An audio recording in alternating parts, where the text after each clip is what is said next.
Au milieu de la flottille numéro 8, on le croirait sorti tout droit d'un album de Tintin. Le Caraboujan navigue dans le crabe aux pinces d'or et dans cet album, son capitaine s'appelle Haddock. Je trouve que Caraboujan lui va bien. C'est une... Alors, justement, pourquoi Caraboujan? Parce que c'est bon, le capitaine Haddock, il faut aimer Tintin. Moi, ça a bercé toute ma jeunesse, toutes ces histoires de capitaine Haddock. Et puis, je trouve que ça lui va bien. C'est un joli nom. Construit en 1933 dans le chantier Chartzé sur le bord de la Tamise, le bateau était en piteux état quand Sophie et Pascal l'ont découvert. Il a tout le temps cherché des beaux bateaux, il a tout le temps refait des beaux bateaux, que ce soit des bateaux classiques et des côtres à Saint-Malo.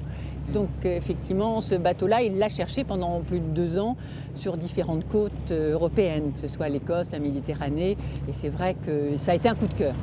Le bateau a été entièrement rénové, les moteurs changés, l'inox a remplacé l'acier et la coque en piche-pain est parfaitement étanche. Il fallait conserver l'âme de ce gentleman motor yacht. C'est une famille qui l'a construite en 1933 et c'était pour vivre dedans. Donc avec une définition de confort exceptionnelle pour 1933, puisqu'il y avait déjà le chauffage, il y avait la salle de bain avec une baignoire. Donc je pense que c'était des commodités et un confort assez exceptionnel pour l'époque.